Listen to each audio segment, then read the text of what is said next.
امام حسن رضی اللہ تعالیٰ فرماتے ہیں ایک دفعہ ایسا ہوا کہ گھر میں فاقہ تھا، گھر میں فاقہ، ایک دن گزر چکا تھا کہ گھر میں کوئی پکا نہیں تھا، کچھ کھایا بھی نہیں تھا۔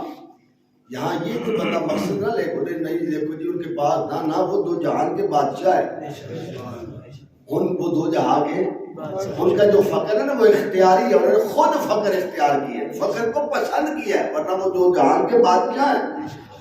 بعض لوگ ہمیں کہتے دیکھو جی تسی آ جو بادشاہ نے تو پھر وہ یہ کیوں ہویا، اور میں کہا وہ اللہ کو رضا، اللہ کی رضا مانے ہوئے، میری تیری طرح نہیں کہ دو گھٹ پانی نہ ملے تو مر جائیں، لقمے دو نہ ملے تو مارنے مرنے کو تیار ہو جائے، وہ صابر کو لوگ تھے۔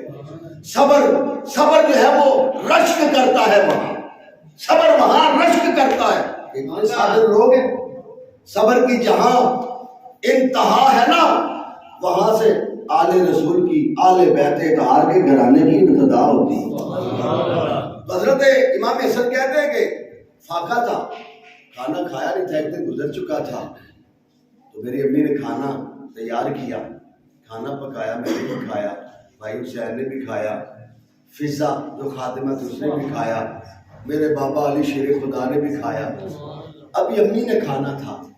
اور آپ جانتے ہیں مائیں پکاتی ہیں، جب ماما پکاتی ہیں نہ تو پیچھے کھا دیا بعد پہلا تیاں پترم دیتی ہے کھانا، اب بھی ایسے اس دور میں بھی ہے، مائیں پکاتی رہتی ہیں، بیٹے بچے کھاتے رہتے ہیں۔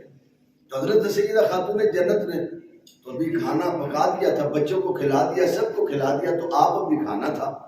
اللہ اکبر، قربان جائے تیری ماں اور میری ماں کھانا پکائے تو اس میں لذت کچھ اور ہے۔ تو سیدہ خاتون جنت کے ہاتھ کا پکا کھانا وہ کتنی لذت والا ہوگا، جو نور ہی نور ہے۔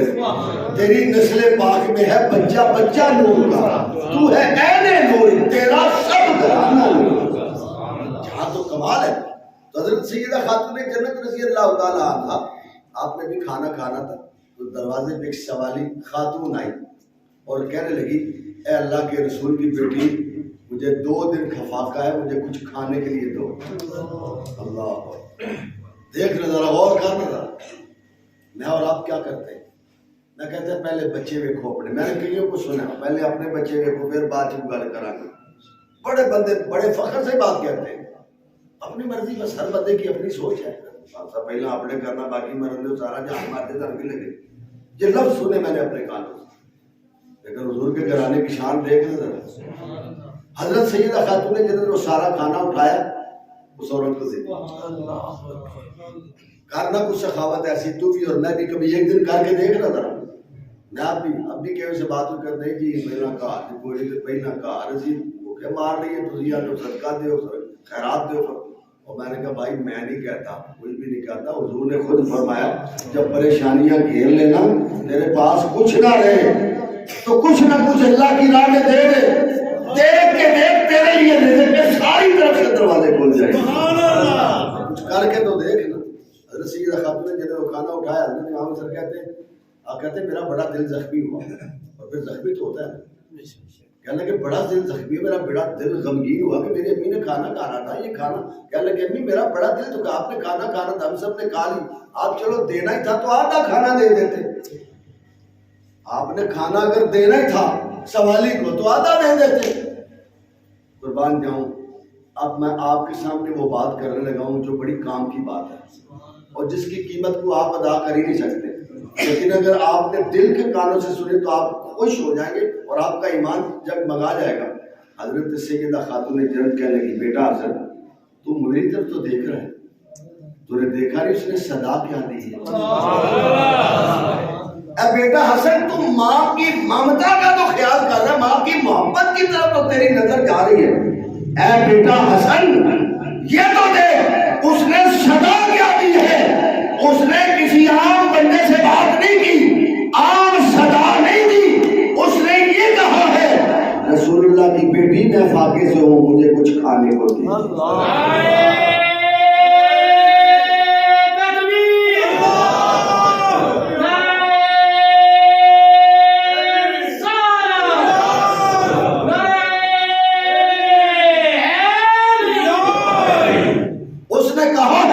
اللہ کے رسول کی بیٹی مجھے کچھ کھانے کو دے، ذرا جملے تو غور تو کر۔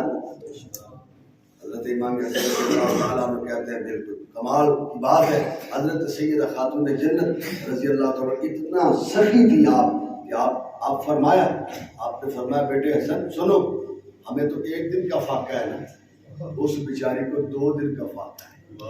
ہمارا تو ایک دن اور گزر جائے گا، ہمارا تو ایک دن اور گزر جائے گا، لیکن اس کی مجھے بھوک برداشت مجھ سے نہیں ہو سکتی. اگر جب اب تک یہ معاشرہ ہم گھر میں اپنے ماحول میں اپنا لیں تو کیا خیال ہے معاشرے میں غربت رہ سکتی ہے؟ معاشرے میں نفرت رہ سکتی ہے؟ بتائیں. میں اپنی بات کرتا ہوں، میں رات میں مجھے کئی دوست کہتے ہیں آپ جی آئے دن محفل کرتے ہیں، اتنی مہنگائی ہے، کیوں کرتے ہیں؟ کیا ضرورت ہے؟ کون سا کوئی آپ کے کہنے سے بندے نمازی بن گئے، داڑیاں رکھ لی بندے نے، کیا فرق پڑا ہے؟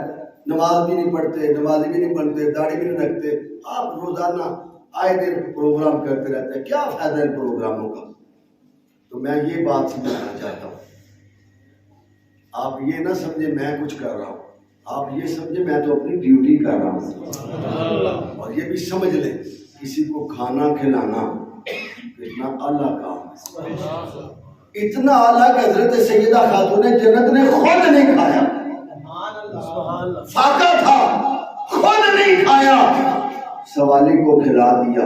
حضور فرماتے ہیں جو سوالی کو پیٹ بھر کے بھوکے کو کھانا کھلا دیتا ہے میرا رب اسی عمل کے صدقے ہو سکتا ہے قیامت کے دن اس کو جنت کا راہی بنا سکتا. لیکن میری اور آپ کی آج حالت ہے، کہتے ہیں ہم امیر سے امیر تر ہو جائیں، ہم ہی مالدار ہو جائیں، ساری سہولتیں ہمارے پاس ہوں، ساری سہولتیں ہم اس کے ٹھیکیدار بن جائیں، مالک بن جائیں، میرا اپنا آپ صحیح ہونا چاہیے. میں کہتا ہوں ایسا نہ کریں. اللہ نے تمہیں اگر خوشحال بنایا تو دوسروں کی خوشیوں کا بھی تم خیال رکھو، جہاں تک ہو سکتا ہے کرو، ایمان کو بھی بچاؤ اور اللہ کی مخلوق سے بھی محبت کا تعلق جوڑ لو. حضرت سیدہ خاتون جنت رضی اللہ تعالیٰ عنہا نے یہ درس دیا اور یہی آپ کی عظمت و شان ہے. 3 رمضان کو آپ کا وصال ملال ہے. آپ نے اسما بنت امیس رضی اللہ تعالیٰ نے حضرت صدیق اکبر کی زوجہ ان کو بلایا، طبیعت آپ کی خراب تھی، آپ نے شہزادوں کے بالوں کو سوارا، زلفیں سواری، کھانا پکایا، حضرت شیر خدا کے لیے کھانا پکایا، بچوں کے لیے، اور پھر بچوں کی پیشانیاں چومی اور کہنے لگی میرے شہزادوں ناراض نہ ہو جانا، کوئی خدمت میں کمی رہ گئی ہو. حضرت علی سے کہنے لگی تو معاف کرنا، میں جا رہی ہوں، مجھے ابا حضور لینے آئے تھے، اللہ اکبر، میں جا رہی ہوں اور مجھے رات کی تاریکی میں مجھے میرا جنازہ اٹھانا، مجھے دن کے اجالے میں نہ لے جانا. حضرت اسما بنت امیس کہتی مجھے بلایا، کہا کہ سنو فلاں میں نے علاقہ دیکھا ہے، وہاں چارپائی کے اوپر ایسے نا لکڑیوں کا بناتے ہیں چھاؤں سی، تو تم ایسے کرو کھجور کے پتوں سے ایسے دہن سا چارپائی پہ بناؤ تاکہ جو چادر میرے جسم پہ پڑی ہوگی کائنات کی کوئی شے رات کی تاریکی میں روشن ہونے والا چاند بھی میری اس چادر کو دیکھ نہ سکے، کیونکہ سورج نے بھی میری چادر کو میرے بال کو نہیں دیکھا، تو چاند بھی میری اس چادر کو جو جسم پہ لگی ہو وہ بھی نہ دیکھے، مجھے رات کی تاریکی میں دفن کر دینا. حضرت علامہ اقبال نے یہاں اپنی کتاب میں بڑی خوبصورت بات کی ہے. علامہ اقبال کہتے ہیں میں نے جب سیدہ زہرا کی عظمت اور شان کو دیکھا، اتنا بڑا مقام ہے آپ کا، اتنا اعلیٰ، اتنی عظمت کے مالک ہیں. فرماتی میرا عشق جو ہے وہ زور پکڑا، اس نے میرے عشق نے مجھے مجبور کیا، لیکن میں ایک بار یہ اعلان کرتا ہوں اگر مجھے شریعت بیڑیاں نہ ڈالتی تو میں کعبے کا طواف نہ کرتا بلکہ سیدہ زہرا کی قبر کا طواف کرتا.